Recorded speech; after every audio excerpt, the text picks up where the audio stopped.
But let's just begin with the basics. So as you said that you are helping people with selling and buying businesses. So what is the process of selling or buying a roofing business? Selling a business is not like selling a house or selling a car or even selling a roof, right? It's a very detailed and very specific process that if you don't follow it, you will never maximize the potential that your business has, That right? when someone buys your business, most of the time they start looking at it as an investment and now they want return on that investment. And taking it as an investment is not necessarily a bad thing because, again, they want to make money like the owner did and like the people who are working for the owner did and everybody. The question is, what are they going to do to make money?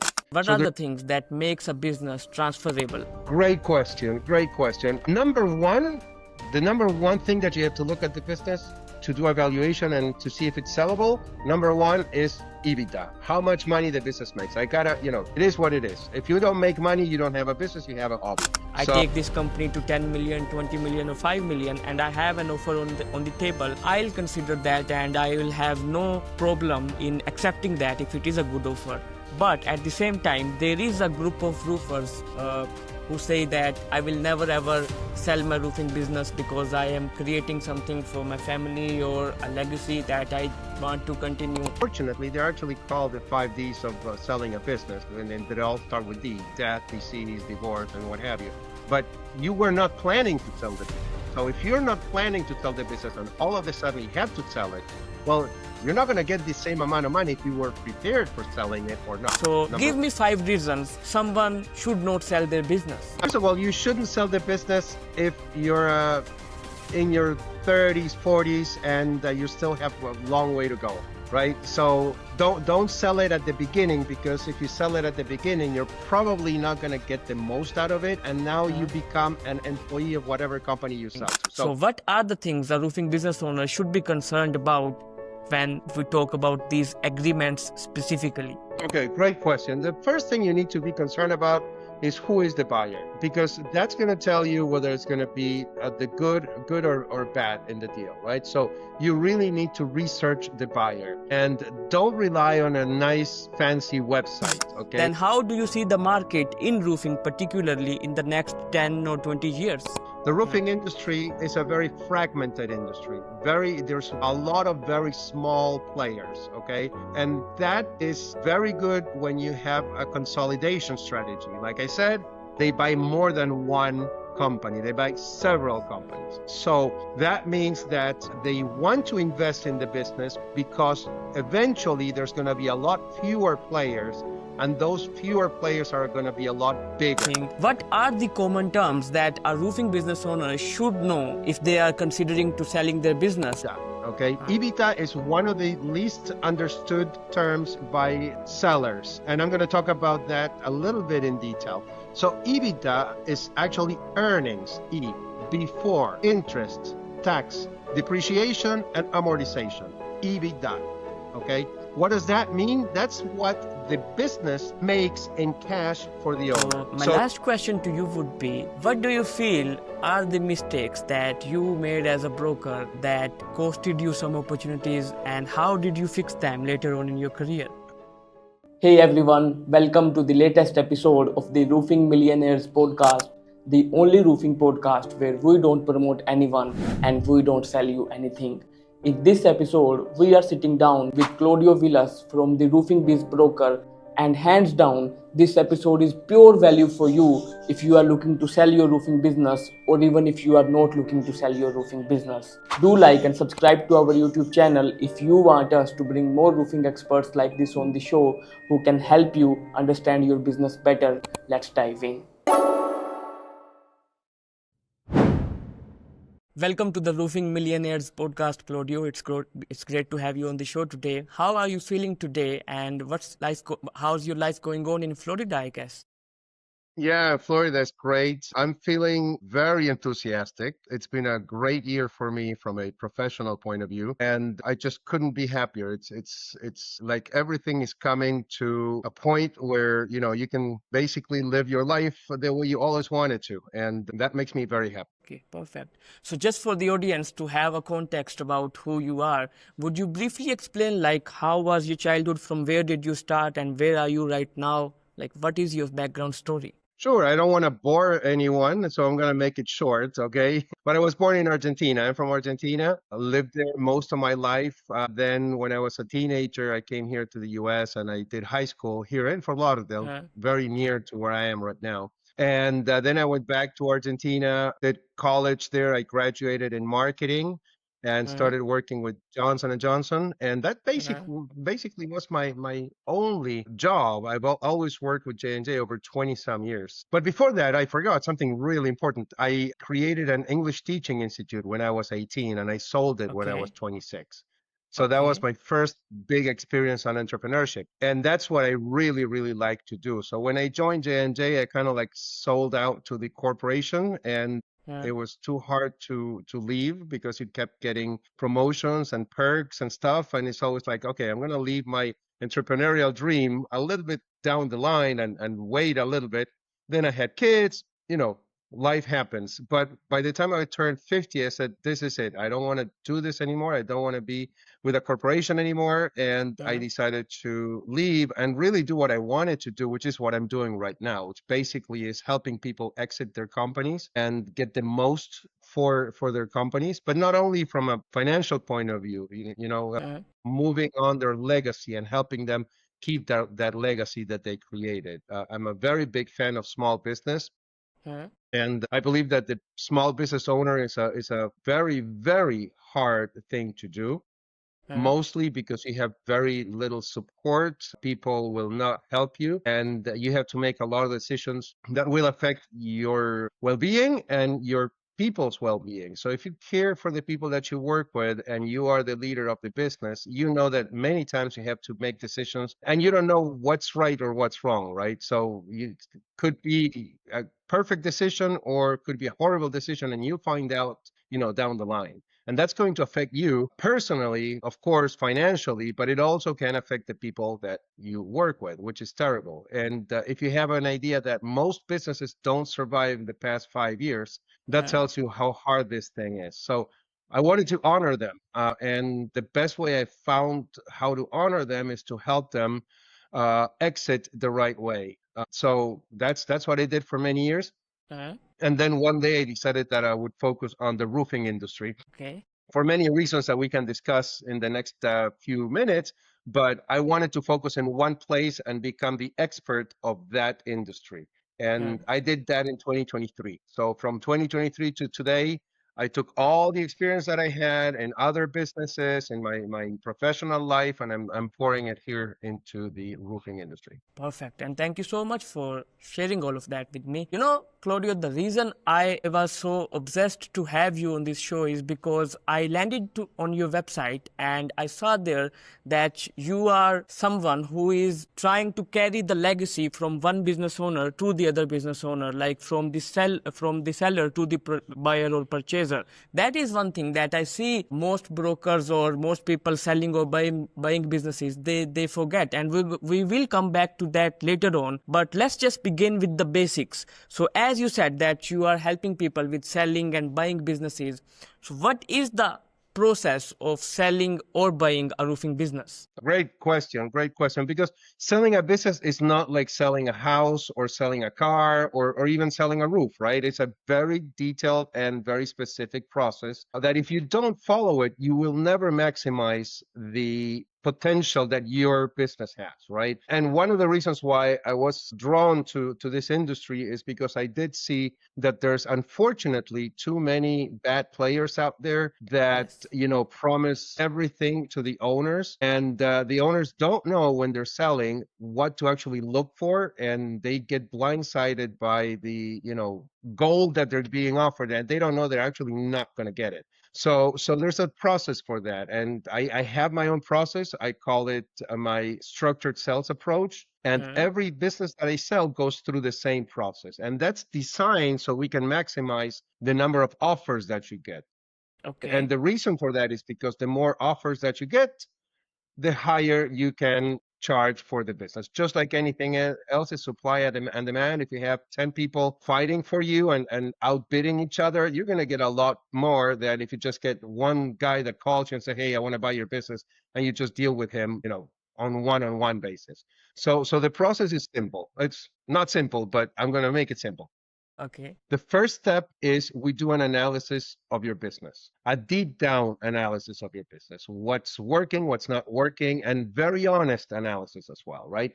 Most brokers will say, hey, your business is worth X amount of money, whatever. I don't do that. I do an analysis of the business. I check, how your processes are, of course, your financials, which is number one, your leadership, how transferable the business is. And with that basic information and several conversations with the owner, we find what the best strategy is. And when I'm talking about strategies, I'm talking about who your potential best buyers are, how we're going to reach out to them, and so forth. The Uh, next step is to put something that's called a SIM, it's confidential information memorandum. okay. And that's basically a very detailed presentation on your company. And that's what my wife makes, because she works with me. She's a 20-year veteran with Citibank, and she knows how to put financial presentations together. So that's what she does. She puts a really strong financial presentation on your company, so so the buyers know what to expect, right? And then I reach out to buyers. I have over probably 400 private equities and people who are interested in buying roofing companies. And Uh, I reach out to them. I have preliminary conversations with them, because what I want to do in my process is to leave the owner working in the business that he's working. You don't want to take your foot okay. off the pedal when you're selling the business. So my job there is to Uh, keep them completely focused on continuing the business and continuing to grow and managing and so forth. So I take all that work and I do it myself. So eventually we get between, like I said, I would say probably on average would be between 10 and 20 offers. So, and the offers at this stage, they're called IOI, which is indication of interest. So it's not a okay. strong, full-fledged offer. It's just so I know who's the best fit for my seller. So then we meet with the seller and we go over all the offers and we look at the pros and the cons of each one of them, and we check out what's the best of each one of those offers and who are the best buyers, right? Because one thing that's important is that not all buyers are the same. Not all people who say they're private equity are private equity, and this is very important. Most of them are not. They're what's Uh, called search funds uh, or independent sponsors, which is not the same as private equity, but everybody comes and say that they're private equity. So you got to yes. really understand who that buyer is and whether they actually have the money and the strength to buy the company. Uh, So anyway, so we do an analysis with the owner and we select the top 5 offers. And with those, I go back to them and negotiate with them to get the best deal for the owner. So it takes a while. I tell my owners to be patient, because if you really want to get the best out of this, there's a lot of work involved. So I'm not going to give you the first offer and say, hey, you know what, this is it, go ahead. No, we're going to work on it so you maximize. And when you maximize, you don't only maximize the value, okay, the price. You also maximize the terms and conditions. And terms and conditions sometimes are even more important than the price. And okay. finally, what's most important is to make sure that the owner's legacy actually moves on, right? Yes. So we have meetings with the owners and the sellers, and sometimes, sorry, the owners and the buyers, and sometimes the buyers are making great offers, but the owner says, you know what? No, this is not for me, because he's going to take my company and tear it apart, or he's going to put it into a big corporation and I don't want that, or he's going to fire my top people and I don't want that either. So it's really important to have those conversations. And in an era where everything is AI and all this automation, that part, which is the human part, is the one that you have to protect. So I Yes. do use a lot of technology for what I do. I do use AI, I do use automation, but that's so I have time to sit down with the owner and really understand why he is selling. Okay. And it's funny because you'd say, oh, well, why is he selling? Because he wants to retire. No, there's more to that. Okay. Why are you retiring? What are you going to be doing when you retire? How close do you want to stay with the business when you retire? Okay. What do you want for your top management? And that's a huge thing too. I'm Mhm. working right now on a deal that when the deal is over, the guys that actually made the offer, they make very, very big effort in making sure that the management, the top 6 managers that my client has, end up being millionaires themselves as well. So it's not only making millionaires of the owner, but all the top management that they have. Because what they say is a company is a group of people that do something, right? That's what it is. That's a company. So if you don't have the right human element, you're never going to get those results. So in the offer, they are offering bonuses that are millionaires for each one of the top people, and I think that's amazing. And that's one of the things that I'm always in awe when I see that owners are so interested in helping the people that help them get to where they are. And that to me is very inspiring, and that's why I do what I do. Amazing. And I have picked out so many questions from the process and everything that you just shared. I'm going to ask you that. And I think that I am a marketer and you have your bachelor's in marketing and you have far more experience than me. And I think that human to human connection, like what I believe is that marketing is just a story, an experience and a connection. So you are creating that and the tech and everything. What I believe is that when someone buys your business, most of the time they start looking at it as an investment and now they want return on that investment. So that is a good thing because you have made an investment and now you want return. But there is a customer element here as well. Like the business owner who made the business because he wanted to have some legacy or he wanted to serve the customer. But now you don't want to serve the customer. You are just dealing them as a number and you want to get the maximum ROI. So how do you handle that part when making a deal, or how do you analyze that the seller or the buyer like is missing out on something? That's a really good question, and that takes you to the reason why people do what they do. So let me start with the owner. Everybody Uh, wants to make money. That's a given. I mean, if somebody tells me I don't want to make money, I don't believe them. Okay. okay. Now, the question is not whether you want to make money. The question is how you want to make the money. And there's 2 ways of making money. At least the way I see it. The one is Uh, by doing something good for society, and the other one is by doing something bad against society. For example, if you sell drugs, yes. you're making a lot of money, but you're not doing something good for society. If you build a business, then you're making money, but you're also doing something good for society because there's a ripple effect of what you're doing, right? So you build a business, therefore you created opportunities for people to work with you, which actually become, they get a better living standard, but you're also servicing the community because you're giving them a product or a service, like, for example, roofing. Okay, Uh, so far so good. That's what the seller, which the owner actually did with his business, and that's why he's able to sell it. The only reason why he's able to sell it is because he actually created value. If you yes. hadn't created value, you wouldn't be able to sell it. So now somebody comes in and they say, okay, well, I take this, and taking it as an investment is not necessarily a bad thing because, again, they want to make money like the owner did and like the people who are working for the owner did and everybody. The question Yes. is, what are they going to do to make money? So there's 2 options, or there's a more. In that case, there's a little bit more of options. But let's take one is making sure that the business grows. If the business grows, then everybody is okay. Okay, so the employees are going to be better. They're going to have more opportunities Uh, and so forth. Now, the other one is to cut costs, okay? And those are the 2 extremes. So you cut, because at the end of the day, what you want is more profitability. So you can get more profitability by growth, or you can get more profitability by cutting costs. Cutting costs has a limit. You can't cut everything. And that's what, unfortunately, leads to layoffs and things like that. When you are looking for the buyer, you have to look for the buyer that actually can show a track record that they actually invest, but they make their business grow. And okay. that's what I do as well. Okay. Uh, So you have 2 buyers. One of yes. them offers you, I would say, $10 million for the business. The other one offers you another $10 million. So the same amount of money. Okay. But then what I do is I investigate on the buyers and I start looking at, okay, how many other companies did you buy? How were those deals? How did those deals go? What happened to the employees once they bought the company?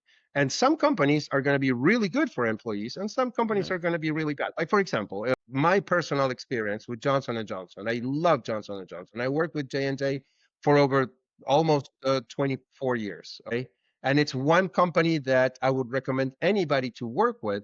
But that's Fortune. Well, actually, Dow Jones 5 or 6. It's one of the top companies in the world.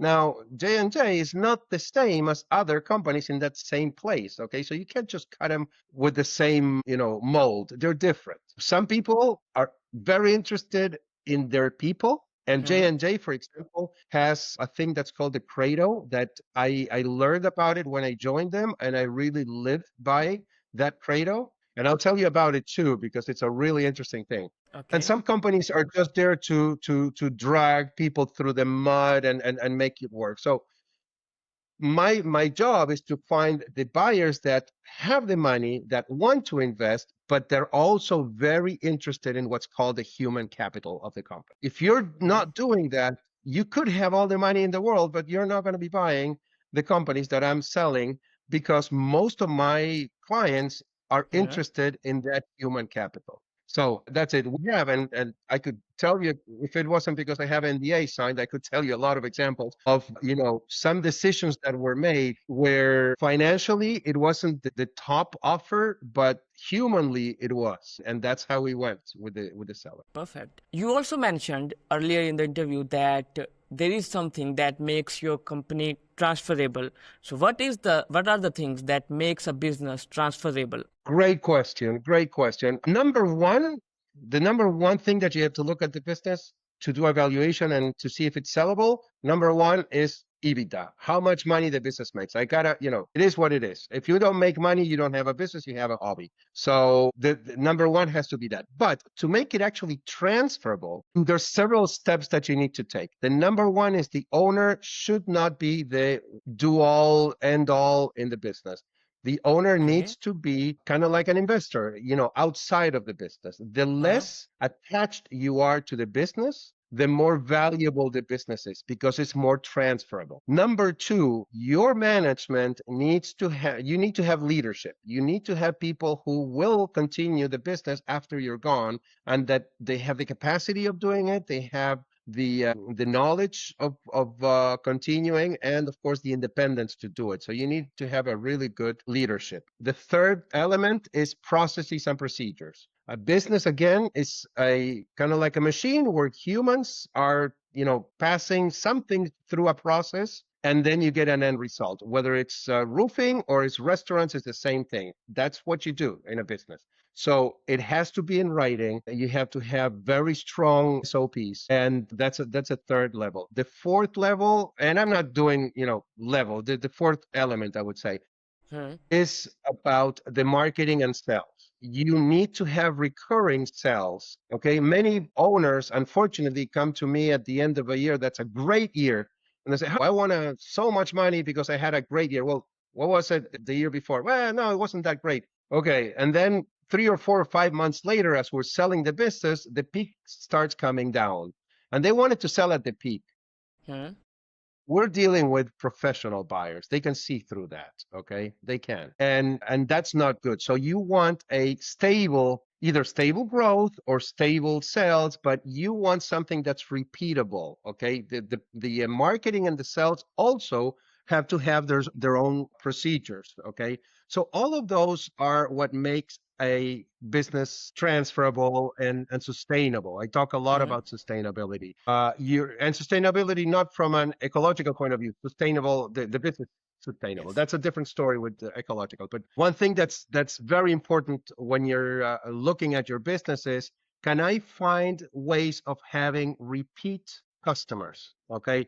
Can I put, for example, maintenance programs or any kind of programs that allows me to be stable? Because the more stable the business, the more valuable it is, because the more predictable it is. Hmm. Okay. And a buyer, yes, they're going to look at all that for sure. Okay. Huh? And the same business that makes the same amount of money Yeah. is going to be very different valued depending on how these other elements are. That's why when I do a business analysis, like I said when we started, Yeah. I look at all these elements and I give my clients a very detailed report on where they are. And when I talk about the valuation, each one, you can have the same amount of earnings, EBITDA, the same EBITDA, but it's going to be a Yeah. different valuation because of Yeah. everything that I just said. Okay. And then, like Claudio, you mentioned that you have to follow these elements or steps in order to make the business transferable. You have to have the leadership, you have to have the marketing, you have to be consistent in terms of your profitability or in terms of your revenue, and you have to have your SOPs and everything in order as well. But still,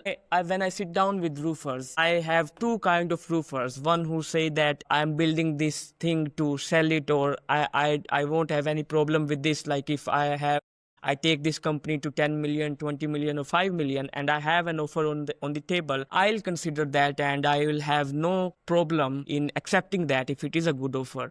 But at the same time, there is a group of roofers who say that I will never ever sell my roofing business because I am creating something for my family or a legacy that I want to continue. And you mentioned a special thing that earlier in the interview, that you don't allow or you don't want the business owner to leave the business, and that immediately changes the perspective because now the business owner who built this thing is in there. But let's just say if someone wants to retire and they don't want to be part of this anymore, how would you handle that? And I just have an example here too, like Raymond Wendell, he came on this show from Perimeter Roofing. I think he has sold his business, but he is still connected to the business as well, and they are doing great. But at the same time, there is still so much negativity, I would say, about selling the roofing business, and there are still roofers who have the opposite school of thought as well. So, what do you say to them? Okay, great question. And let me see if I can break it up in some pieces to answer it. Yes.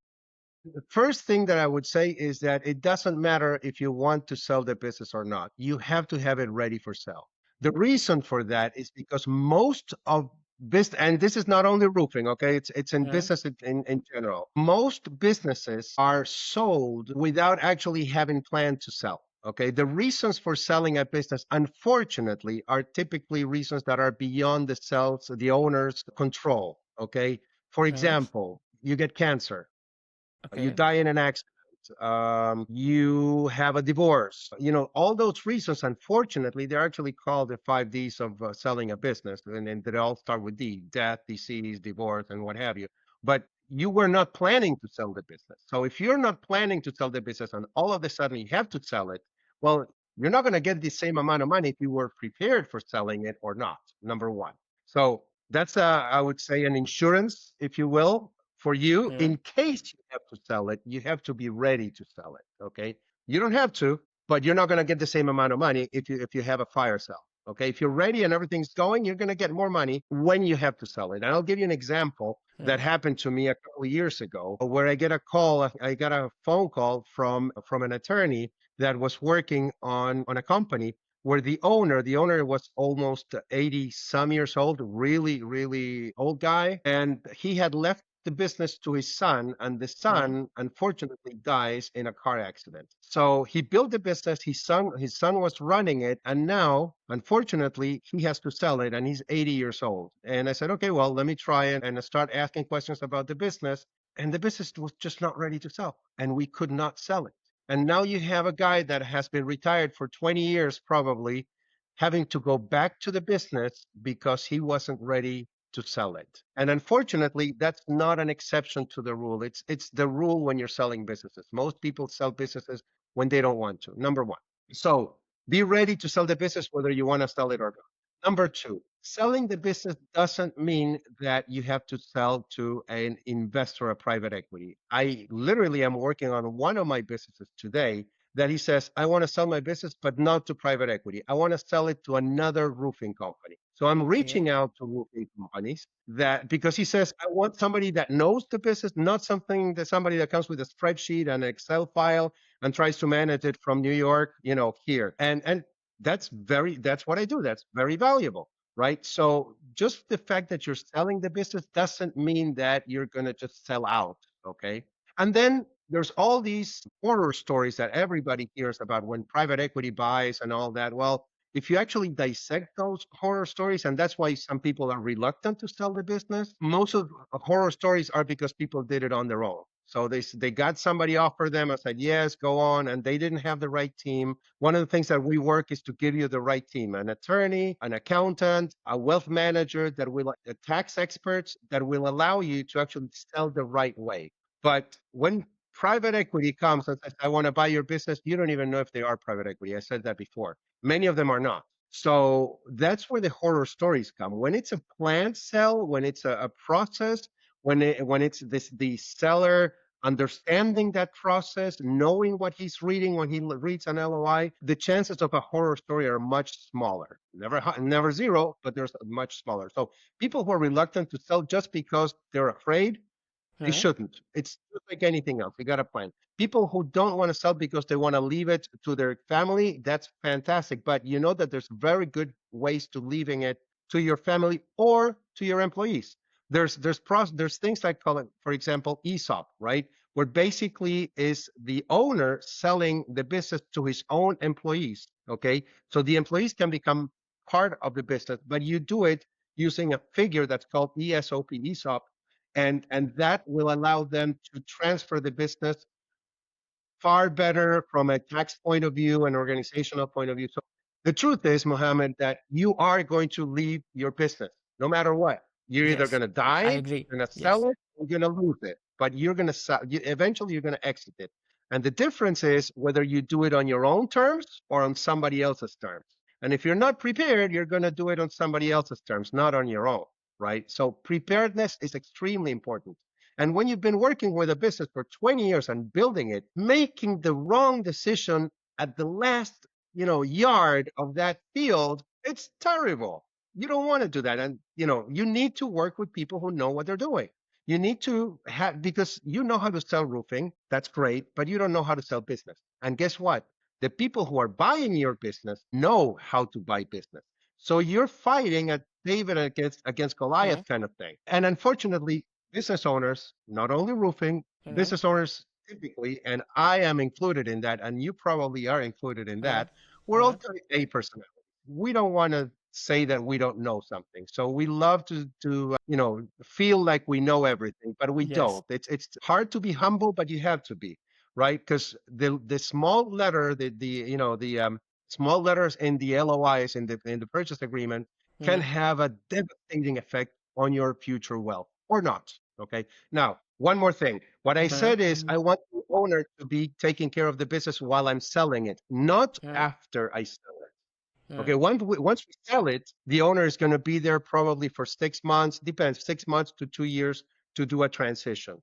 Okay, but and you need to give that time so the buyer can transfer not only the whole business but your own personality, everything that you've done with it. So you got to give the buyer time to do that. So if you want to retire 3 years from now, you better start thinking of selling the business today. Number one, because you have to prepare it to sell. Number Yeah. two, because there's going to be a transition time where you want to be. Yeah. And number three, because the buyers actually look 3 years past. Okay. So somebody that's buying a business today, they're looking at 2024, 23, and 22. And if you're not prepared in 2022, that's going to affect your valuation today, right? So that's it. So some people, I hear a lot of horror stories and people that tell me, I don't want to sell to private equity because they're going to come. It's not true for everybody. I know very good private equities that work with roofers. That actually, the ones that do the right strategy, they typically buy one company and they create what's called a platform. Okay. So that company becomes the platform of the investment. And then they buy add ons. Okay. So typically the people that they buy first, which is this platform, become the CEOs of the whole conglomerate, if you will. Okay. And they're the ones who know about the business and they care about the business and what have you. So when somebody comes and says, I want to buy your business, ask them, okay, so what's your story with roofing? Okay. How many roofing businesses have you bought? Who are the owners? Can I give them a call? Can I phone and talk with them and see if they liked it or not?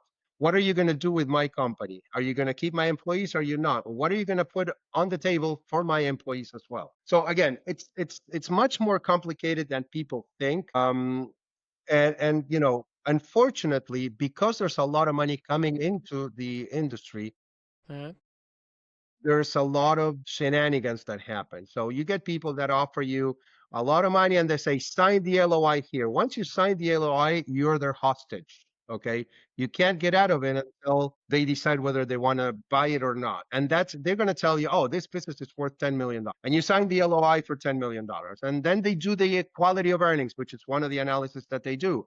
uh, Oh, well, you know what? We found out that you are not keeping this, blah, blah, blah, blah. It's not eight. It's not 10, it's 8. Okay, you've been going through this. Now you're saying, okay, well, not 10, 8. And then it's, well, okay, but, since we don't really know what the business is going to look like, I'm going to pay you 50% down and the other 50% 3 years from now. Okay, so now I'm getting 4, and the other 4 is, I don't know, rollbacks. So you roll back money. Okay, so how am I going to get paid in 5 years from now? Well, when we have the second liquidity event, we're going to sell the company and we're going to pay you that second half, or what they call the second bite at the apple. Okay, so I get shares of the company. Yes, you get shares of the company. Nobody asks what types of shares of the company you get, because it's not the same getting type A, yes, B, or C. And it's not the same whether you're junior or senior in the debt. And if you're getting seller financing, you could be the last one to get paid. You could be the last one to get paid after the second bite at the apple, as they call it. So again, it's very complicated. You have to have, and you're gambling your retirement, you're gambling your legacy, you're gambling your 20, 30 years of working, right? yes. So I'm very passionate about that. I'm sorry, I said too many things, but did you get everything that I said? Yes, yes, yes. And thank you so much for talking about that actually. And I personally believe that when you are making such kind of deals, you are sitting on the other side of the table of people who are used to make such deals every single week, and they are clever. And I had some questions about how do you negotiate with them. We will come back to that later on, but I have something else to discuss too, that I really loved the example that you mentioned, by the way, that insurance, you have to look at this as an insurance, and the 5 Ds that you mentioned as well. My question was supposed to be that give me 5 reasons that someone should sell their business, but I think you already gave that. When you started this interview, you mentioned that you have immense respect for small business owners as well. And there are some people who don't want to sell their business. They want to keep it short and small. And so give me 5 reasons someone should not sell their business. A good question of why you shouldn't sell the business. Okay. Yes. First of all, you shouldn't sell the business if you're in your 30s, 40s, and you still have a long way to go, right? So don't sell it at the beginning, because if you sell it at the beginning, you're probably not going to get the most out of it, and now you Uh, become an employee of whatever company you sell to. So if uh, you have a small business, and what I typically tell my clients is, if you are making less than $1 million in EBITDA, okay, uh, making less than $1 million in EBITDA, don't sell uh, the business. The reason for that is because that's the threshold where the big boys start looking at you. Okay. Below that $1 million, you're not going to sell it to a big boy. You're going to sell it to somebody that probably doesn't even know how to buy a business. So, number one, if you're uh, young and you have a long way to go, don't sell it. If you're below $1 million in EBITDA and you don't have to sell it, don't sell it. If you have a family member that wants to take over after you, don't sell it, but be prepared to sell it, and teach your younger member. You're a dad, I'm 60 years old, and I would love my son or one of my kids. I got 3 kids, 2 sons and a daughter, to do what I do, right? And I want to teach them and train them what I do. I would never sell my practice, but even though I tell everybody that they should sell, I don't sell mine, because I do it for a passion. I don't do it I do it, of course, to make money, but I do it for my passion. But anyway, so what I'm doing is I'm training one of my kids to be better than I am. So if you want to transfer your business to your kids, one thing that you could do is have them work somewhere else, not in your own place. So they come back with experience that they've seen somewhere else. Okay. Have them go to marketing classes, college, whatever, but get them to learn something outside your organization. So A few years from now, they come back and they can bring in new ideas, new blood, new excitement for your business, and don't sell it. I had a conversation this week with somebody. I said, don't sell the business. I don't think it makes sense for you to sell it because I think you're too passionate for it. You want it. What are you going to do after that? Sell it when you know that you have something to do after you're leaving the business. I don't know, getting on an RV and go around the country, whatever. But if you have to have a plan for after you sell. Again, we're dealing with people typically who are type A personalities. And a Yes. type A personality is not the kind of personality that will retire. So if you're not sure that you are going to be comfortable Uh, after retirement, once you sold the business, that's it. You can't go back, right? So you either find something else to do or what have you. You have to have that in order to sell the business and be happy about it. 2 or 3 years down the line, you look back and you said, I made the right decision. So you have to put yourself there. And I never pressure anybody to sell. I just, give you your report, and then we have a conversation. And some people, they call you a couple of years later. Well, now I'm ready to sell. Great. Let's put this business on the market. Okay. So those are the reasons why you wouldn't want to sell. Now, there's one reason why you would want to sell that I uh, didn't say before, uh, because I talked about the negatives. These are the negatives, but what are the yes. positives? Okay. Yes. So I just gave you a threshold that's $1 million in EBITDA. That threshold is very important because once you're above that threshold, that's when you really want to sell the business, especially if most of your money, most of your wealth is tied to your business. Okay. Why? Okay.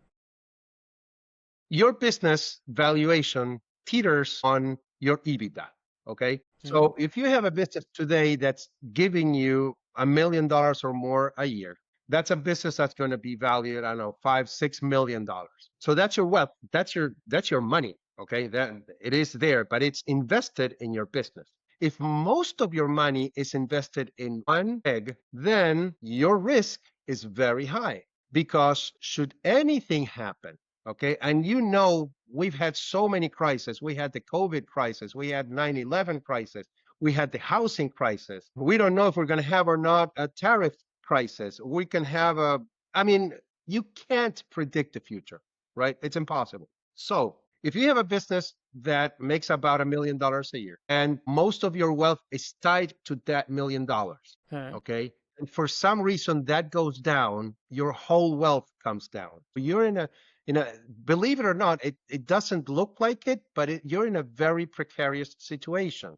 Unless you have a lot more money put somewhere else, if all your eggs are in just one basket, which is your business, and something happened to the business, boom, everything blows apart. Oh, if you're making that $1 million and that business is over 80% or over 70% of what you own, of your own wealth, you should put it on the market. You should sell it. Why? And here's where the second bite at the apple is going to come back again, and I'll tell you how to make the most out of it.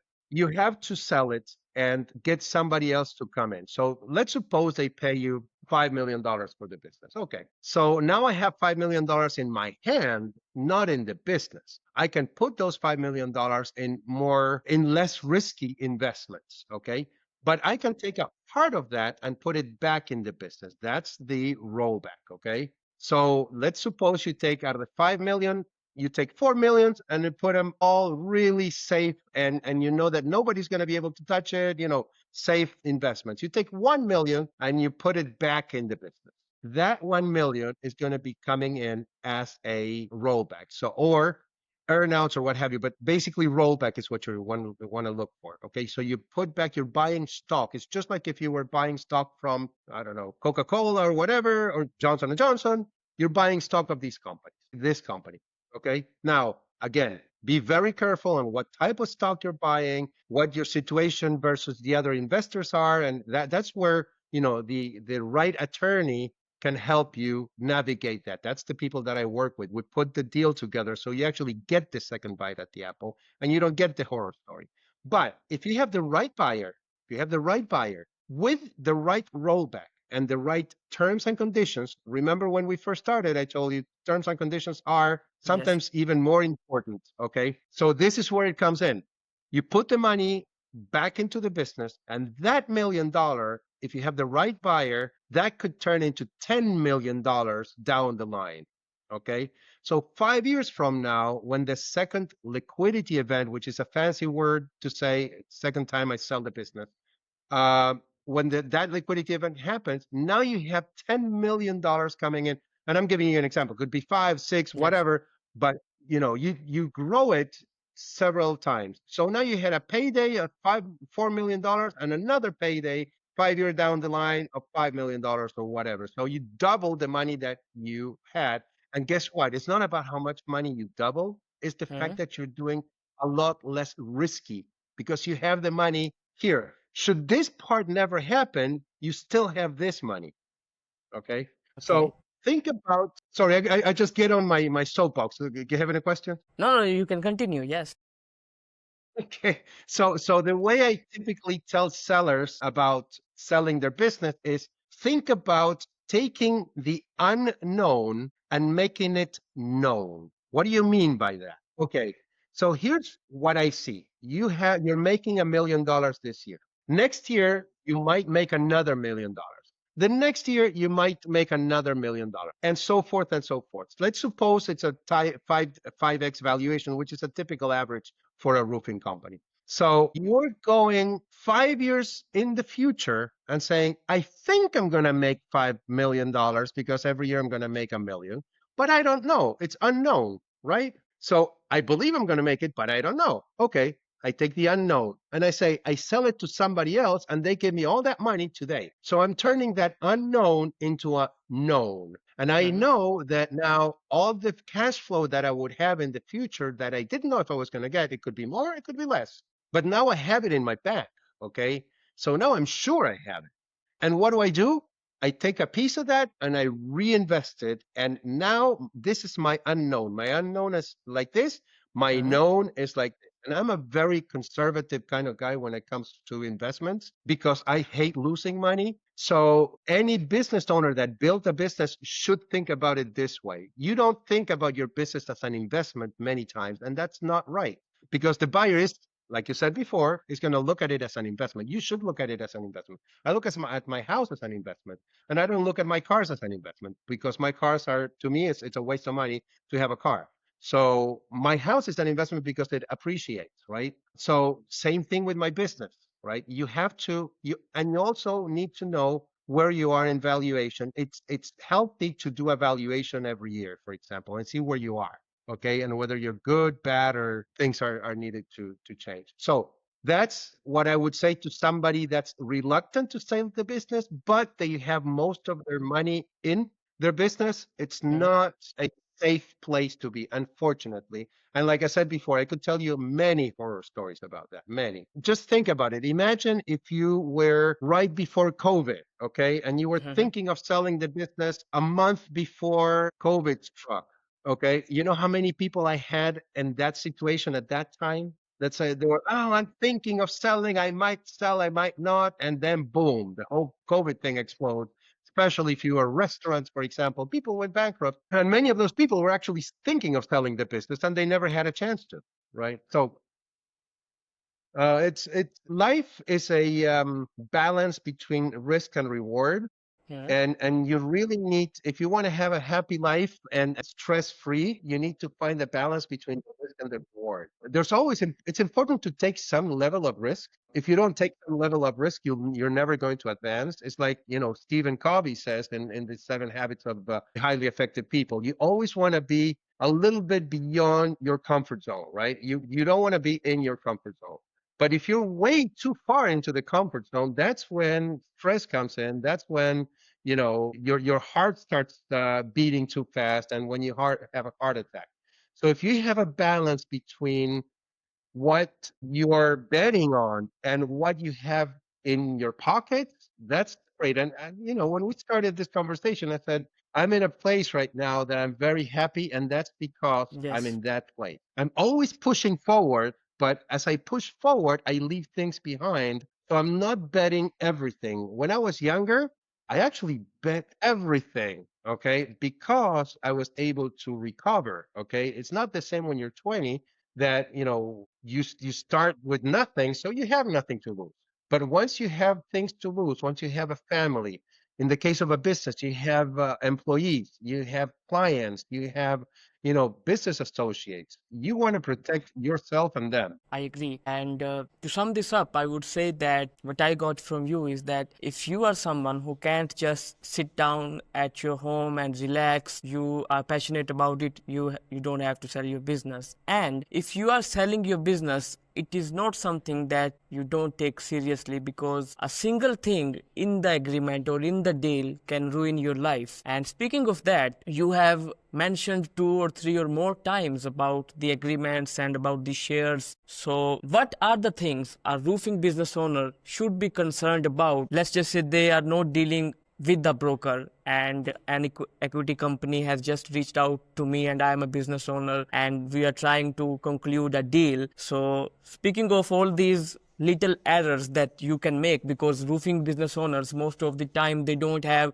any formal business education and they haven't even gone to college, so they don't know all these fancy stuff like the business terms and everything. So what are the things a roofing business owner should be concerned about when we talk about these agreements specifically? Okay, great question. The first thing you need to be concerned about is who is the buyer, because that's going to tell you whether it's going to be the good or bad in the deal, right? So you really need to research the buyer, and don't rely on a nice fancy website, okay? And don't rely on a good profile. Really dig into that. Have they bought other businesses? Like I said before, do they have a portfolio of businesses? Do they have money? Like I said it many times too today, there's many people that call themselves private equity, but actually they are search funds or independent sponsors. And I'll explain to you what that is. Okay. Typically, they are, very highly educated college people from Harvard, MIT, Babson, or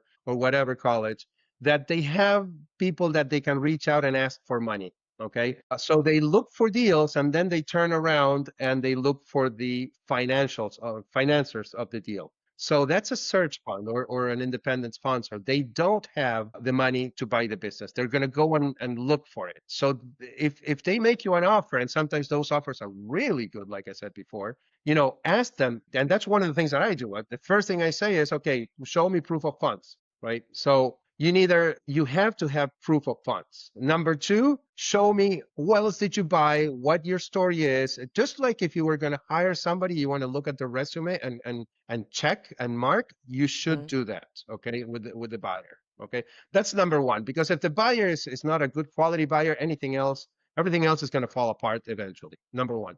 Number two, don't be forced into signing an LOI without reading it and having a strong mergers and acquisitions attorney looking at it.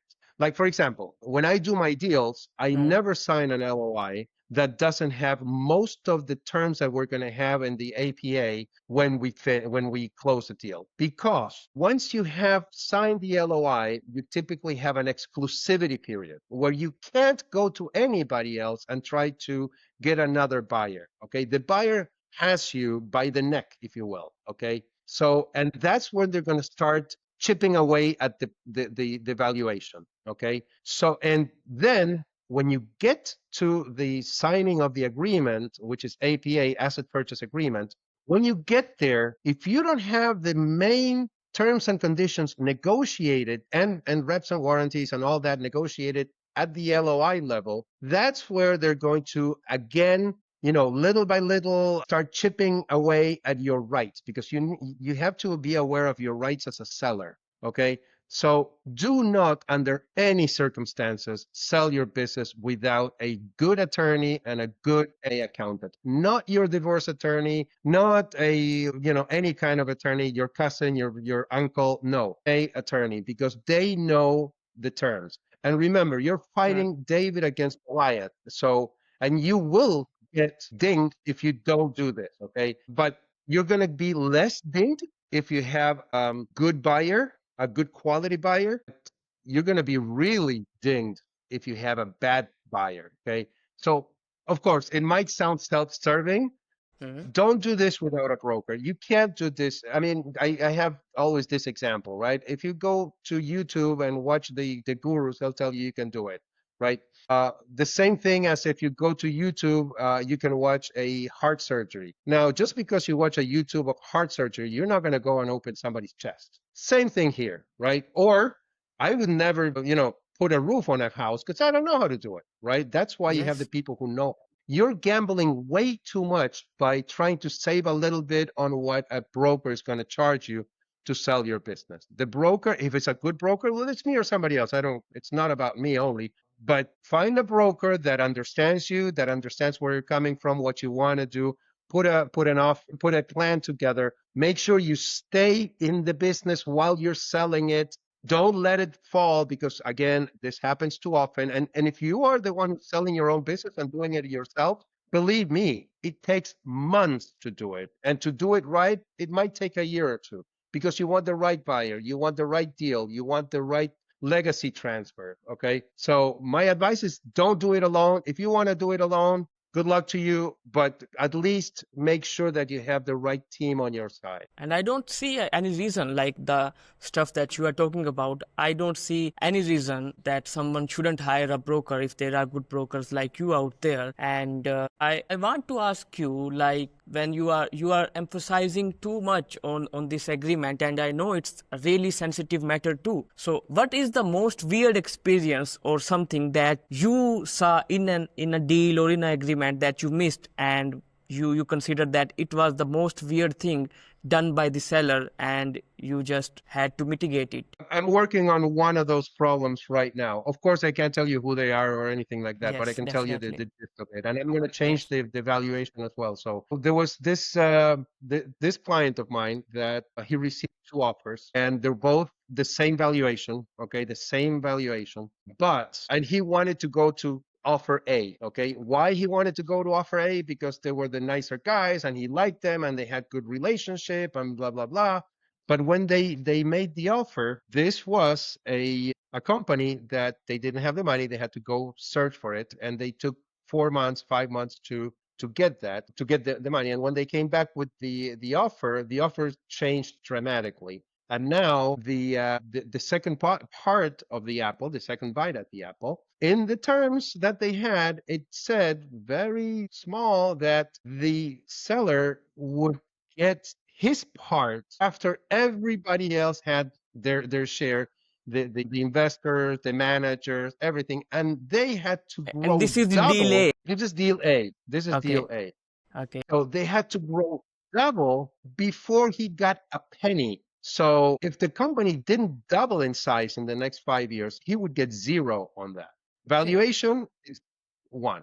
The other one, we went and shopped around and talked with other people and we said, okay, wait, let's find somebody else. So the other ones, same valuation, and they offer him also the second bite. By the way, the second bite at the apple is offered as a standard procedure in any private equity deal.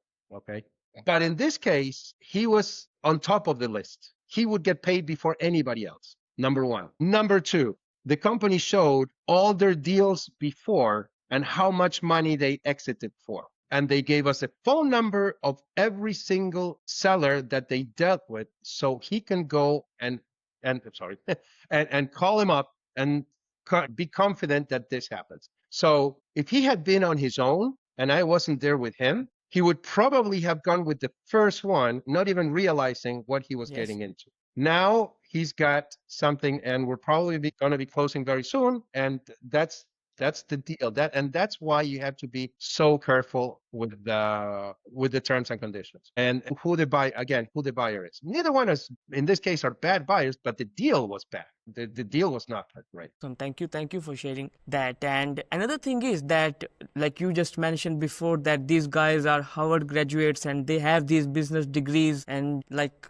they know the stuff that a roofer don't know. But as you are talking, I just had a thought in my mind that there might be a time, like if a broker is involved and they take sides with the firm, is that something that could happen as well? Like both the broker and the buyer, they unite and they work together to get the best deal from the seller. Like, is that something that can happen too? Mohammed, you just hit on a very sore point for me, as something that I talk a lot about. I appreciate it because I want to make sure that this is very, very clear. Uh-huh. So there's buy-side brokers and there's sell-side brokers, and there's brokers that do both. Okay, a buy-side broker is a broker that will look for deals for the buyers. So the Hmm. buyers pay them a commission to find a deal. Okay, Okay. so they're paid by the buyer and they work for the buyer.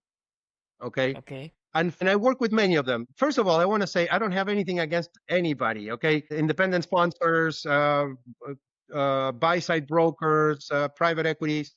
They're all part of this ecosystem, and they all make a big, important portion of it. And everybody's okay. The problem is when you're deceiving people, not when you are. So if you're a private equity, you're a private equity. If you're a search fund, you're a search fund. But you should say it, right? Hey, you know what? I'm a search fund. I don't have the money. I will look for it, but these are my credentials. Well, I'm going to talk about the buy-side brokers now, okay? Buy-side brokers do not work for the owners. They work for the buyers. So they're not going to be on your side. It's not that they're going to try to scam you, but they're not going to be on your side because that's not their job. The job of the sell-side broker is to be on your side and to look for the best deal for you. The job of the buy-side broker is to look for the best deal for the buyer. And that's okay. But here's where I have a beef with that. When the buy-side broker calls a roofing owner and they tell him, hey, I'm a broker, but I'm not going to charge you anything. I'm going to get you the deal, but you're not going to pay a penny. Well, if you're not paying him, the buyer is paying him.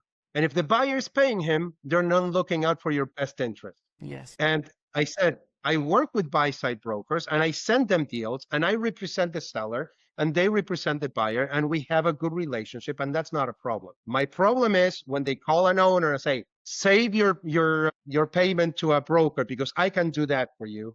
And then they're working for the buyer and they try to stick whatever, deal the buyer wants to do into the seller. You need to have somebody on your side. Again, these professional buyers have an army of people on their side. You should not be fighting them alone, right? It's just another thing that I typically say is, let's suppose you're getting divorced, okay? Would you use your wife's or your husband's attorney to save money on the divorce? No, because they're representing the other guy or the other gal, right?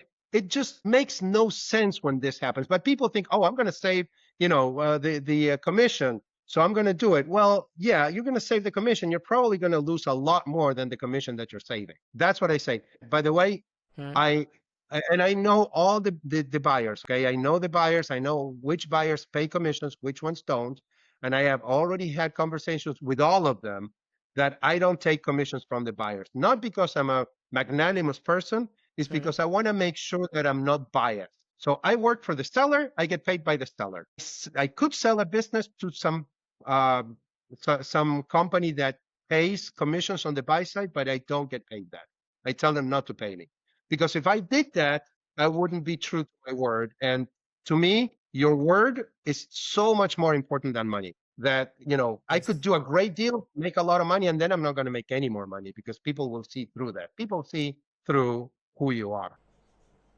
Okay, Claudio. So as far as in this interview, you have told me about the buy side of brokers and the sell side brokers. And we took a little break. And in that break, I just thought that back in time, the car sales or the car dealings, when someone had to sell a car, they were used to be like this as well. Like before this online world and everything, the buyer would have a broker and the seller would have a broker. And then the broker on the on the buyer side would ask the buyer that you don't have to work with a broker because see, you are already getting 100 grand and now you have to pay 1% to the broker too. So I'm going to work with you and I will save you money, and I am also on the buyer side as well. So I'll be the broker for both of you, and the seller, you will have more money. And I thought that it is the greed in the seller that will make him do that decision or choose this. And what do you say about that? Like if we speak about the basics,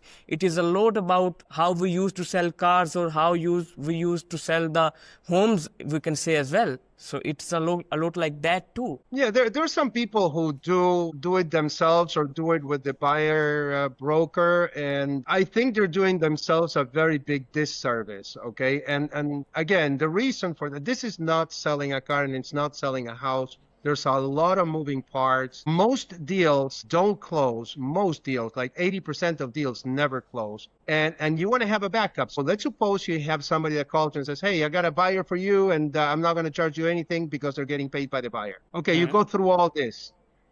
6 months later, it doesn't turn out right. What do? So you got to go start all over again, and you wasted 6 months. If you work with somebody on your side, well, we have backup offers. So we're always, if the first one doesn't work, the second's going to work, the third, the fourth, the fifth. And like I told you before, for every deal, we have at least 10 offers. So, you're secure that you're eventually going to close, unless, of course, your expectations are way too high. But it's really not the same. And it takes a lot of time and effort. And you got to know the players. But again, if you want to save a few pennies, go ahead. Honestly, you're gambling all your life's legacy in one deal. So smart. And to be honest, many good buyers, okay, not the shady buyers, but the good buyers would rather work with a broker on the seller side. Why? Because we know how to prepare the business for sale. We know how to train the seller. I personally, every time we go from one step to the other one, I have meetings with the sellers and explain to them how they can maximize the next step.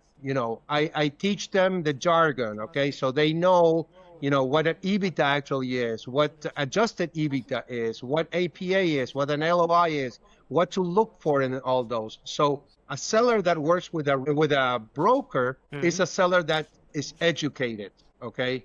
And the good buyers would rather have an educated seller because they know that they're going to get to the end of the deal. Now, the bad buyers are going to want to get you away from a broker because they want you to be naked in front of them, and they want to have their way with you and make sure that you don't realize until it's too late that you're getting dinged. Okay. And And by the way, just so you know, many buyers, private equities have reached out to me and they tell me, hey, you know what? I have this company that it wasn't a good fit for us, but it's a good company. Would you like to represent them? And I do. So I get referrals from buyers, from buy-side buyers, from private equities, as well as from other parts of the business. But the reason for that is because they know that, a seller that's represented by a broker is going to be much more ready for the deal. Okay, so you are saying that at times you have this experience that even the equity firms, they reach out to you and they say that this is the seller and you are broker for them, or this is just a referral for you. And this gives me a question that, let me just think that how should I put this together, that these equity companies, they reach out to you and they say that, okay, this is the seller. And have you had any experience like that too? Like if an equity company, they reach out to you and they say that XYZ roofing company is a company that we want to purchase, and now we want you to talk with that company and convince them to sell their business to us.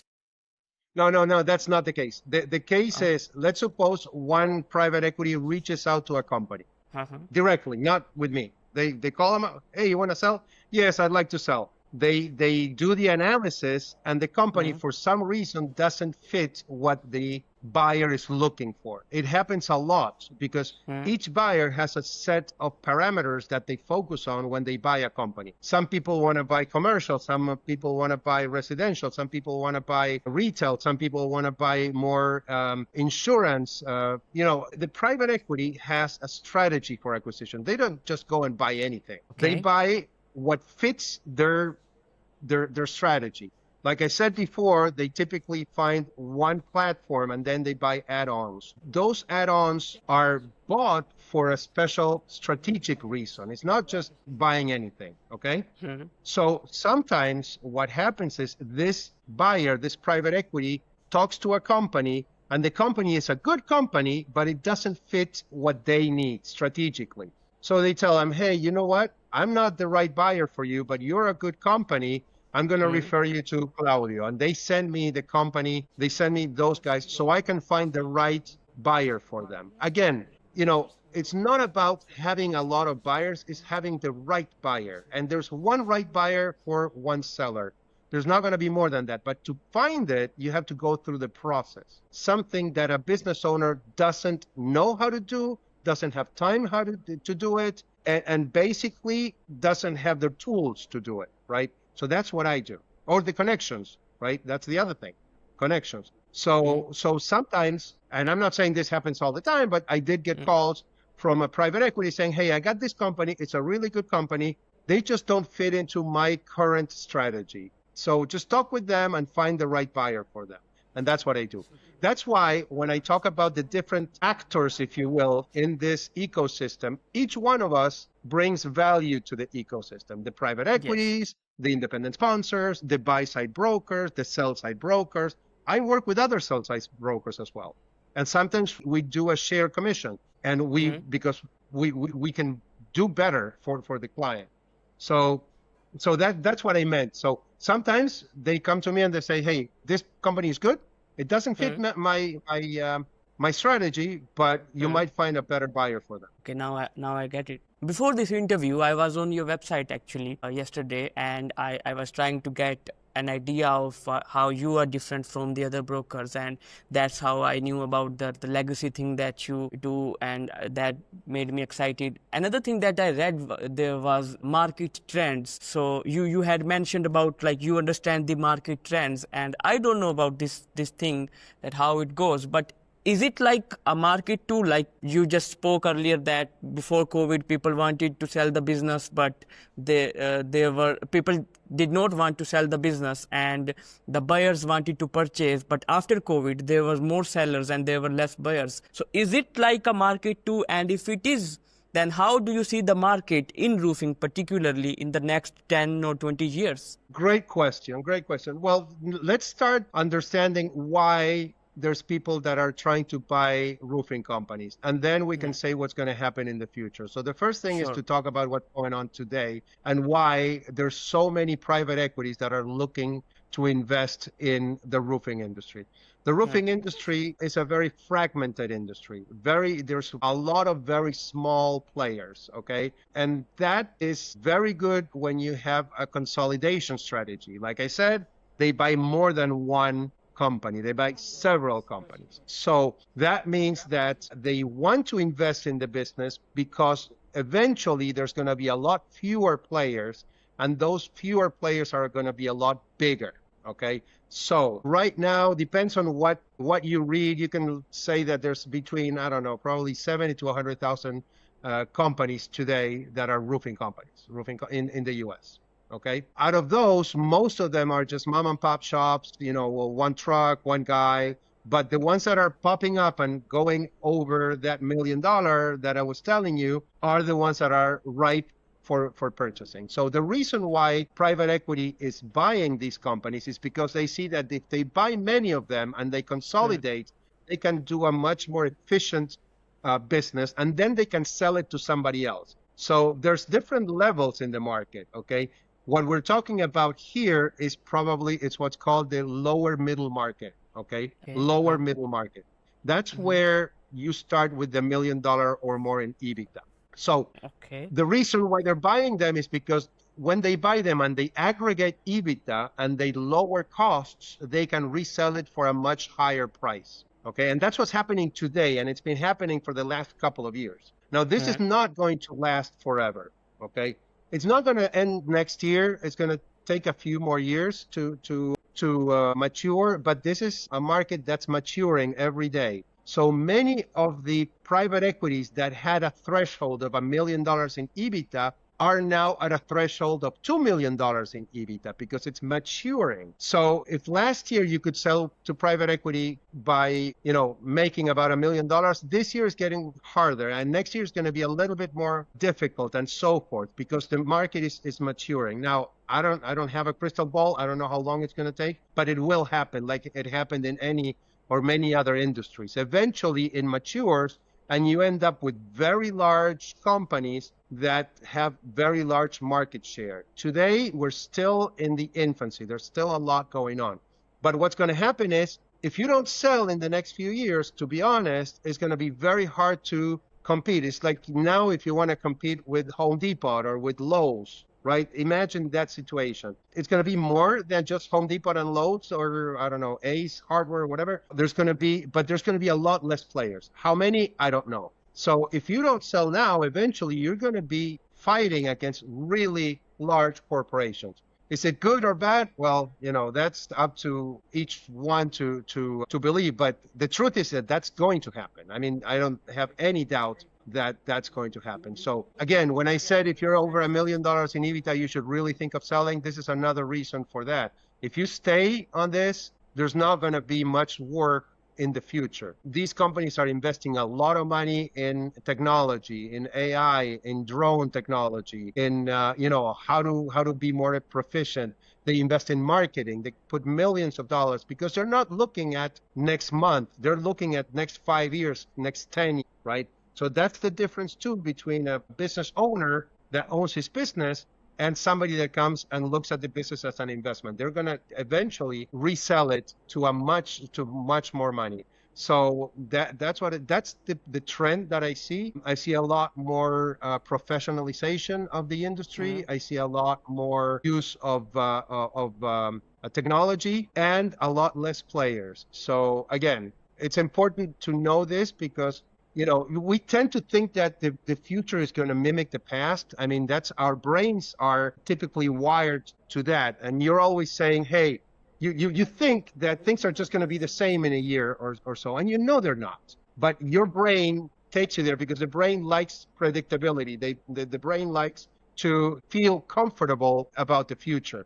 But the truth is that, today we're talking about ChatGPT and all these AIs. 3 years ago, we didn't even know what it was, right? So those things happen, and they're happening at a faster and faster pace. And if you're not on top of it, you're gonna get smashed by it. So that's why also getting somebody to buy you, again, I'm gonna repeat it a million times, the right buyer to buy you. If you have the right buyer to buy you, they can help you get to that next level, a next level that you don't know it even exists, right? Because you're focusing on selling your business, selling your roofs, making ends meet and all that. You're not really focused on the next wave of technology. That's why you need a larger corporation that will help you get to that point. And that's what PEs are for. Again, the right one. I keep saying that because it's important. Okay. So that's why I see that's what I see in the future. If you don't get on with the times, you got to be careful. And I agree with you, actually. And I read a post on Facebook maybe the other day that if you look at yesterday, you will feel like nothing has changed and you will keep doing it again and again and again. Like if you are doing the same, you will feel that I'm doing the same stuff over and over and again every single day. But if you look at 3 years back, everything has changed. And I also agree with you on that. Like the way what I get from you is that you are saying that now in this interview, you are saying that if you reach $1 million, you will start having these deals popping up in your emails or in front of you. But in next 10 years, maybe this benchmark is 10 million or even more. Exactly. I agree 100%. Now, talking about the future and talking about what you just said, looking back, I have a mentor. When I worked with J&J, most of my life I did marketing, and we had a marketing great professional. He was the director of marketing of Brazil. And he had a saying when we were sitting down to do forecasting, we would take the last 2 years and do a trend analysis and forecast the future with that trend, right? And what he said that I thought it was brilliant, and it really changed the way I see things, and it's probably going to help you too and your audience, is, look, Claudio, to look at the trends in the past and try to forecast the future is like trying to drive looking at the rear view mirror, okay? Yes. Think about it. You can't be looking at the past and try to see what's going to happen in the future, because the future, there's a curve there. You're not going to see it if you're looking at the rear view mirror. Okay, so I thought that was brilliant, and that's what I keep using in much of my professional life. I for investment purposes, for working on my practice, I'm always looking at what's going to happen in the future. I don't look at the past and try to project the future. I try to see what the future actually is going to look like, which is very difficult. That's why it's almost impossible, I would say. So, and that's why you have to actually plan for alternative futures. I think the best way to plan for something is plan A, B, or C. If this scenario happens, Okay. I do this. If this scenario happens, I do that. And if you're able to do that, you'll be prepared for those scenarios. And again, going back to what we first started talking about, that's why I keep saying you got to be ready to sell even if you don't want to sell, because if the scenario of having to sell happens, you're ready, right? So that's the way I see things. Yes, and I feel that that's the way you should or you must see things, because you don't know what's going to happen in the future. And another thing that I want to talk about is, Claudio, that a lot of times you have mentioned in this interview about EBITDA, and there was another term like indication of interest, and you mentioned some other terms too. I feel that, like, I am a graduate, I know about EBITDA, and like this is earning before interest and everything. What are the common terms that a roofing business owner should know if they are considering to selling their business? Like, let me give you a context on this. If we are sitting here, I feel that like the coaches do, they just give away the knowledge, but they sell the implementation. So if you can give them the knowledge, they will come to you because they will now have the right knowledge, and now they know that we have to look for a broker in order to execute this. So if you can give the knowledge here that what are the terms, like a bit, I feel that most people won't even know what that is. Would you Yeah, explain that, and what are the terms? Yes. absolutely. And just so you know, I think I Yes. said it sometime today. I'm actually putting a training together that eventually I want to put online so people can actually learn, because, this is a podcast. We have a few minutes. You can't really Yes. dig too much into the things, but I can give you Yes. the top, I would say the top jargon, if you Oh, will. yes. Okay. Sure. Sure. So let's start with EBITDA. Okay. EBITDA is one of the least understood terms by sellers. And I'm going to talk about that a little bit in detail. So EBITDA is actually earnings, E, before interest, tax, depreciation, and amortization, EBITDA. Okay. What does that mean? That's what the business makes in cash for the owner. So you take the net income and you add back the interest, the taxes, depreciation, and amortization, and that's the EBITDA. Hmm. Then there's another term that goes beyond EBITDA that's called adjusted EBITDA. Many Okay. business owners put their personal expenses in the business. They put one-time expenses, like, for example, let's suppose last year you had a lawsuit and you paid an attorney for that lawsuit. That's a one-time expense. Or you decided to, I don't know, to sell equipment, and that's not part of the actual P&L, So you add back that. Or you pay yourself a salary that's much higher than the salary that somebody that would do your same job would make. So those are called add backs, okay? And I can give you many Okay. other examples, but just so you understand. So you have Mhm. EBITDA, you have net income, then you have EBITDA, and then you have adjusted EBITDA. Mhm. When we talk about business valuation, we're talking about a multiple over that adjusted EBITDA. And it's very important that the owners understand that, okay? When they say, oh, they got 10x, 5x, well, 10x, 5x of what? And we know what we're looking for when we're talking about adjusted EBITDA. Number one, so you got to know Mhm. adjusted EBITDA. Number two, if you're going to be selling to private equity, you need to understand what TTM is. Okay. TTM means 12 trailing months. So the valuation of your business is going to be 90% of the time based on what your business did in the last 12 months. Okay. So it's 12 trailing months. So if we're in July this year, it's going to go from from July last year until June this year, the last 12 months. Okay. That's why you have to always, at the end of the month, have the financials ready. Okay. The next term that you need to know very well is accrual versus cash accounting. Cash accounting is I collect money and I take it as if it was a sell. Okay. Accrual accounting, I put the sell when the sell actually happens. So, for example, many people use cash accounting for tax purposes because at the end of the year, you can pay off, pay your debts and everything. And when you pay it, you're actually reducing your earnings. Therefore, you're reducing your tax. Well, but that is not the way you should do the accounting. You should actually allocate a percentage of what your expenses are for each one of your jobs. Okay, so if you're 50% into the job, you also have 50% of your expenses there. Okay, so that's accrual accounting. It's a lot more complicated, but that's the way a private equity is going to look at you because they're professionals, and that's the way financials should be managed. So cash versus accrual is very, very important as well. 99% of the people don't do it. And then we have a huge discrepancy between what they think the business is worth and what the business is actually worth, because the buyer is going to look at the accrual accounting, not the cash account. Okay? Another thing. Then another term, very important, is IOI and LOI.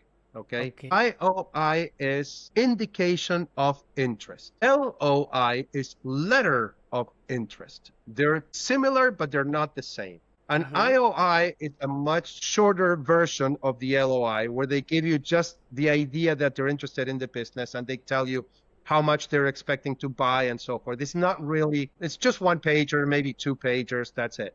An LOI, when it's well done, because some people do LOIs with ChatGPT, and I can tell immediately when that happens.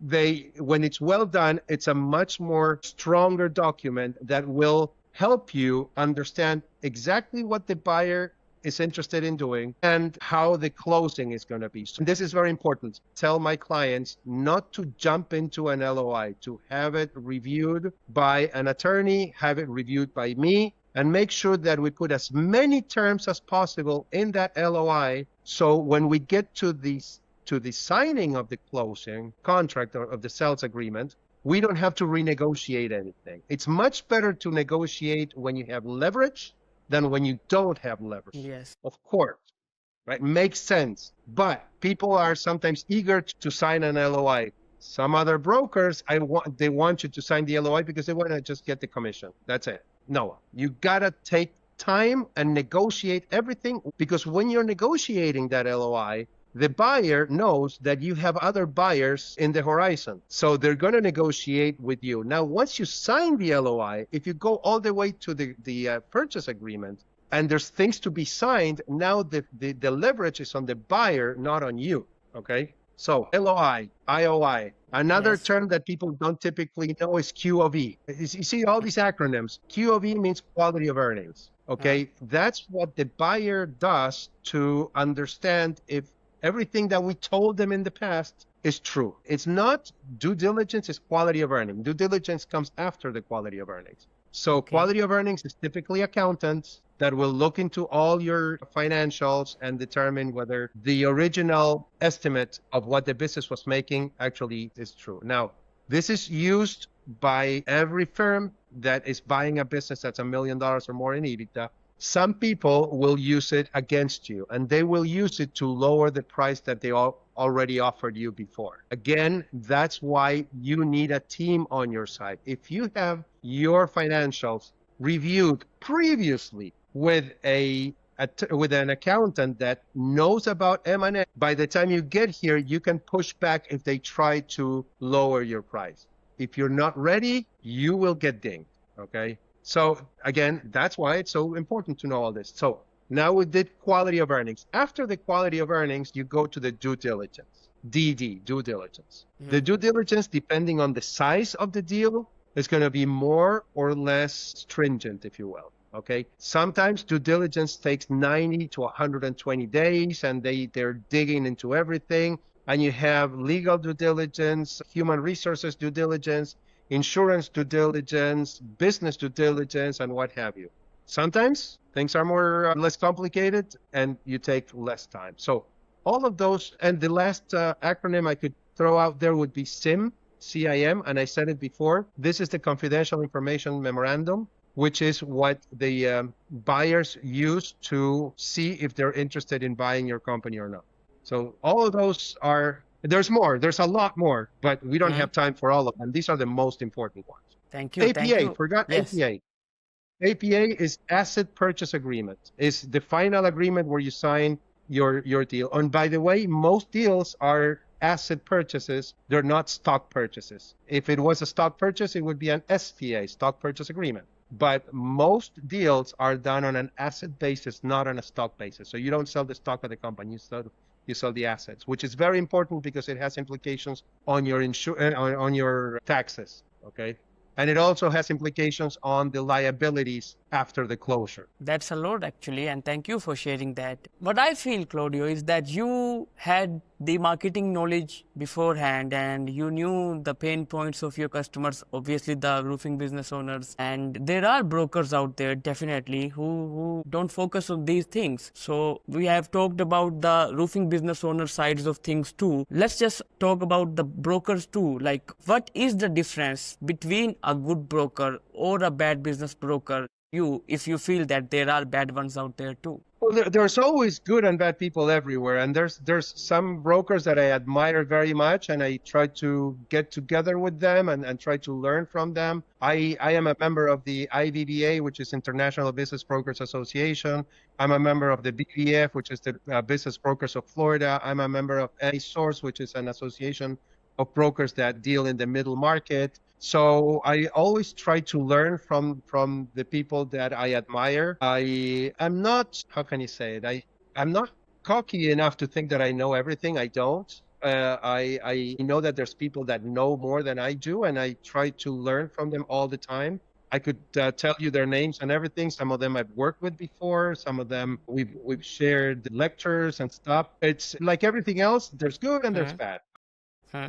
The good ones are really, really good. And the ones that I admire the most are the ones that do similar to what I do, which is taking care of their clients. Okay. Not be there for a commission. Be there because you have something more. And the commission is great because it's paying for your job, for what you do, but you do it for a different reason, right? Those are the people that I like the most. In brokerage, 99% of the brokers are what's called an agnostic broker, or they sell everything.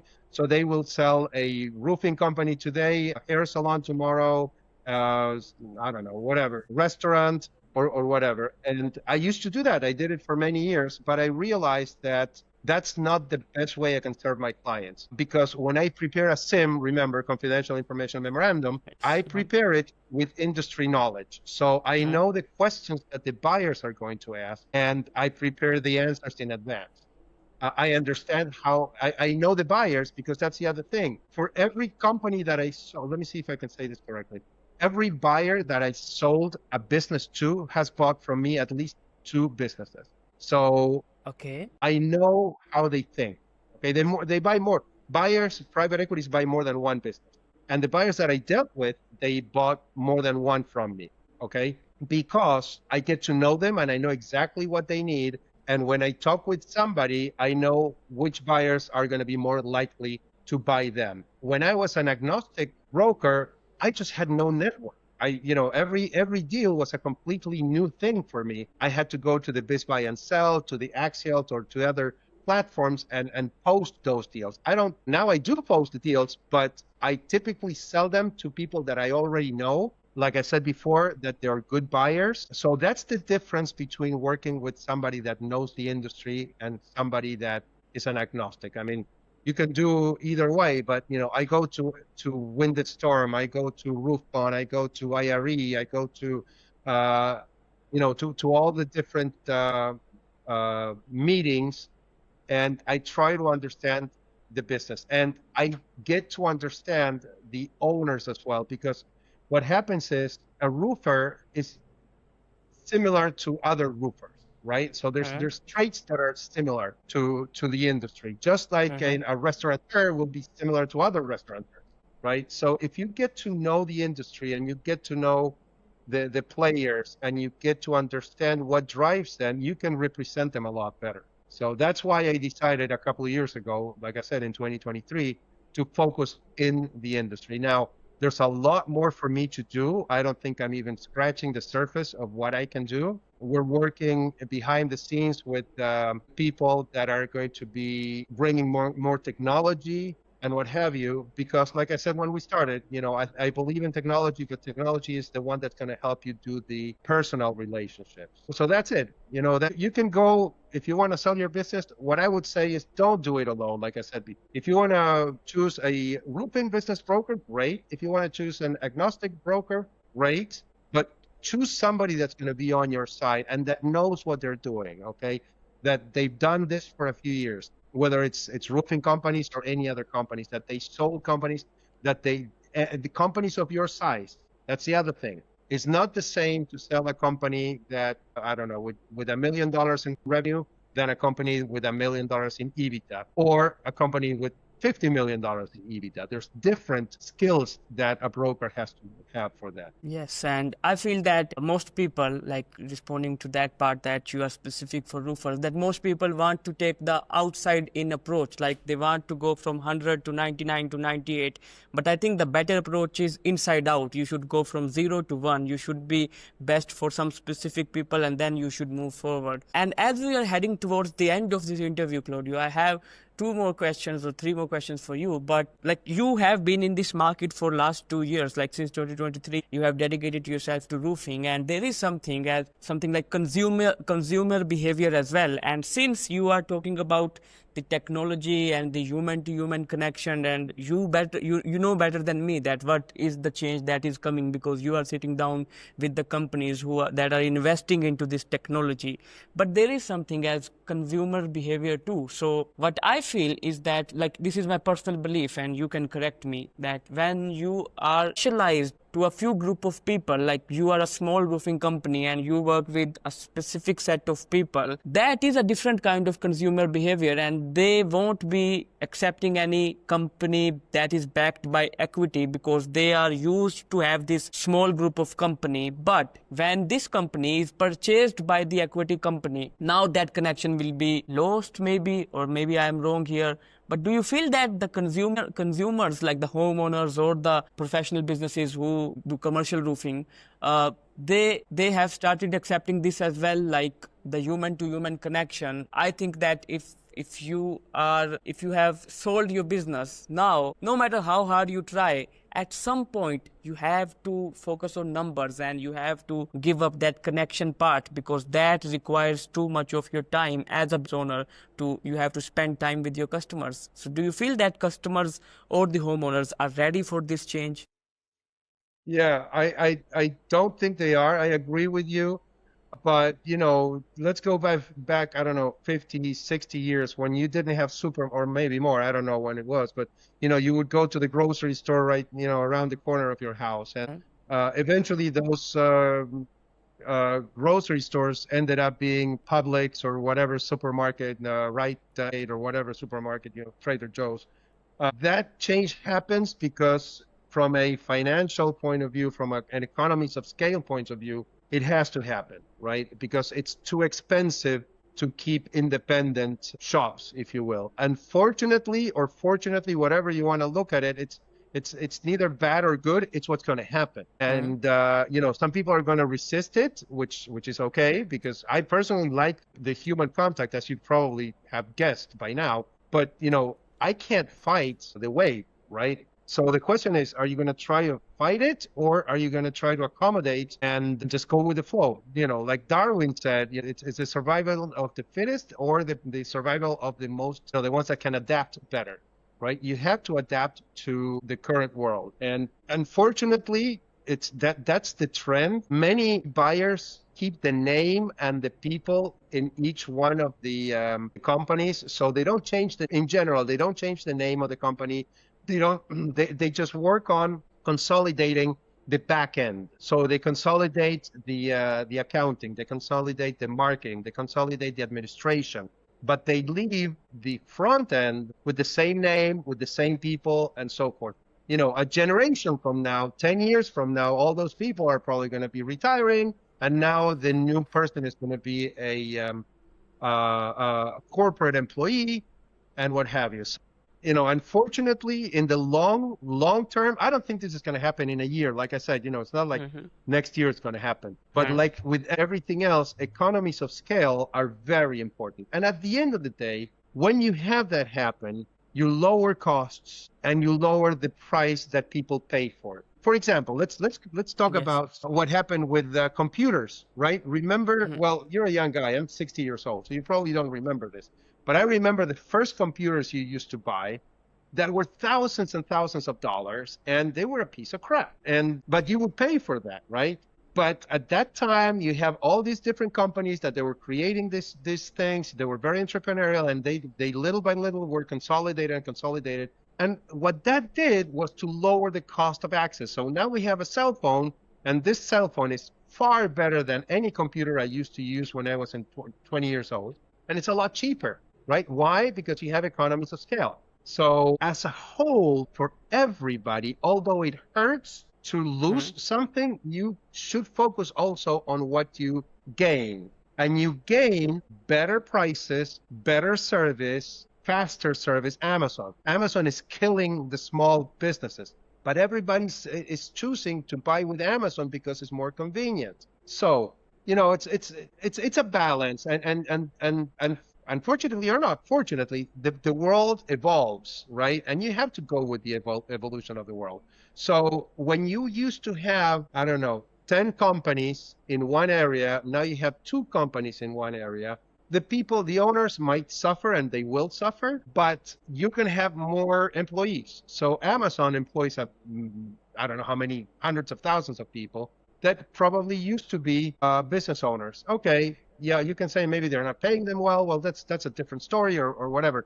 But that's what happens in general, and that's why, you have to go with the flow. It's you can agree or disagree. What you can't do is ignore it. Okay. So if you can't ignore it, and it doesn't matter whether you agree or disagree, your best bet is to actually take advantage of it and be on see what you can do to make it better for you and your company. Yes, you are right. And thank you so much for your time, Claudio, by the way. I think so that we already had pretty handy conversation for the roofers and for the everyone. So my last question to you would be, what do you feel are the mistakes that you made as a broker that costed you some opportunities, and how did you fix them later on in your career? Great question. I got to think about that one. So I made a lot of mistakes, and I made every single mistake in the book that you can that you can make. And that's why it's important to work in a brokerage when you first start, and have mentors, because they will help you go through that. I made mistakes that, I think the first mistake that I made was to actually not check my clients, not check my sellers. Because at the beginning, you want to sell the business. You're there, you got to make money. You don't know how to make the money. And you just take any type of client, whether they're good or bad, it doesn't matter. You want to just sell it. And then you realize that you waste 6-9 months. And when you get to the point, like I said before, due diligence, what they told you doesn't really hold water. And then you lost all that. So I made a lot of those mistakes. Now I trust by verify, and I do a lot of work ahead of time to make sure that doesn't happen anymore. The other thing is to sometimes be so focused on the deal that I lose sight of what the seller really wants. And I had a seller really very upset with me because of that, right? I was like, no, we got to close. This is the deal. This is the best deal for you. And he says, wait, I'm the one who decides if the best deal for me or not you. And that really stuck with me, okay? And I realized that my job is actually to facilitate things, not necessarily to drive things. So that changed the way I do things. The other mistakes that I made, I think one mistake, it wasn't a mistake, it was a learning experience, is not to be focused on something, doing everything, okay? Now I have a team that works with me, and my wife, for example, like I said, she focuses only on the financials and all that. Then I have my brother, who focuses only on the following ups and so forth. And then I have a marketing team, and I have an IT team that I'm working with. So now I have more time to do this. The other thing is I'm very passionate about what I do, and sometimes the passion gets you in trouble. I get people upset with me because I'm just so pushy, if you will. So those are the things that I made mistakes in doing ad backs, for example, but those are technical mistakes. I mean, the real big ones was to misread what my seller wanted to, I think that's it. And everything that I do, I have something that's called a PIP, another acronym, if you will, process to improve the process. So one of the things that we do is after we close a deal, we sit down and we do a post-mortem analysis. So we sit down and we look at how long the deal took, how many communications we did, what we did right, what we did wrong, and we look at it as a team and come up with ideas to improve the next one. So you're never perfect. And you have to be humble enough to know that there's always something to learn. And sometimes you learn it from completely unexpected sources, right? So, for Okay. example, Yes. and I'm sorry, am I talking too much? No, no, no. I'm loving you speak. Yeah. Okay, so for example, one of the sources of inspiration that made me do what I do, and I always tell this to people who want to listen, is a movie called Ghost. And I don't know if you remember that movie. You're probably very young for it too. Ghost is a very romantic movie with Patrick Swayze and Demi Moore. All the older women will remember the whole, romantic parts of the movie. But I am a romantic, but I'm not talking about that part of the movie. This is a guy that dies, okay, and he Uh-huh. comes Uh-huh. back as a ghost. That's why it's called Ghost. Okay. And when he is a newbie as a ghost, he roams the New York City subway. I think it was New York City subway.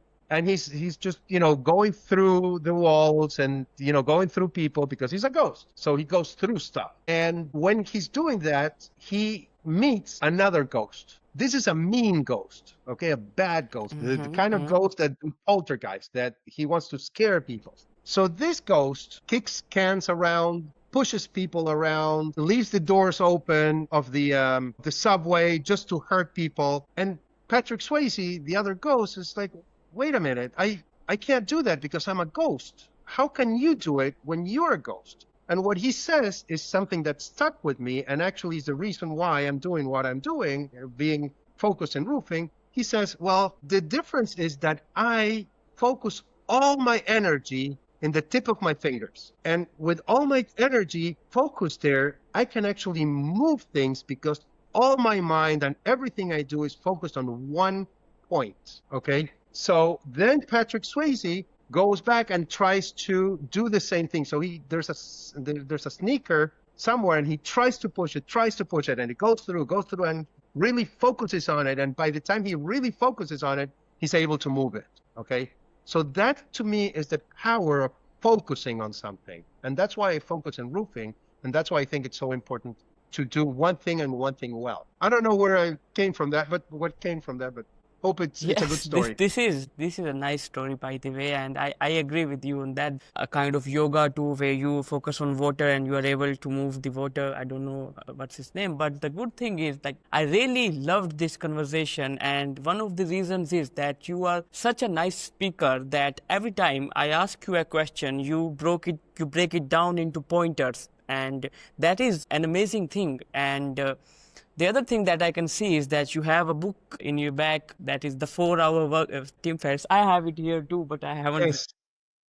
I haven't read Yeah. it yet. I think that we can sit down again maybe later this year, and I would love to speak about how you do the time management and how you have built a business incorporating your brothers, your wife, and everyone, and all those things. I think you can speak much things that are necessary on that too. And I really loved I having the appreciate it. conversation with you, Claudio. You are such a nice man, I wish you the best in whatever you are doing and whatever your future plans are. Any signing off notes or advice you have for all the people who are watching or listening to this podcast?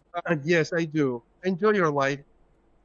You know what? Whatever you're doing, enjoy it. We only have one life, to be honest. And I think it's very important that if you own a business, if you own a roofing company, if you have a podcast, if you have a whatever you do, you spend so much time doing this that you really need to enjoy it. And if you don't like it, do something else. But don't waste your life in things that you don't enjoy just because you want to get a little bit more money. And, family is very important for me. My family is extremely important. Take time to, enjoy, smell the coffee, like they say, because we only have one life and we don't know what's going to happen after you die. Some people believe, some people don't, but the truth is nobody knows. So, enjoy that. Don't, you know, take advantage of the fact that you're alive. That's what I would say. It's much more than business. Business is is part of what you do, but it's not all that you do, right? Thank you, thank you. And you are much more wise and you have many more experiences than me. I'm just 25, and what I have realized so far is that it is the small experiences that matter, like when you are looking at the sunshine, or when you are enjoying the rain, or when you are even just relaxing and you don't have anything, but you know that this is the step or stage of my career. I cannot do anything about it. Actually, there is something as we call nature too. I can just focus in this very moment and I can just make the best out of it, and then I can look forward. Thank you so much for your Absolutely. time, Claudio. Have a great year ahead, and it was really nice talking to you. Have a great Absolutely. day. Stay blessed, my man. Anytime, my friend, anytime. I'd love to have more conversations. No worries. And anything that you need, just give me a call. Okay. If I Sure. can help, Thank I you. will. Thank you. Bye Have a bye. great day. Bye bye.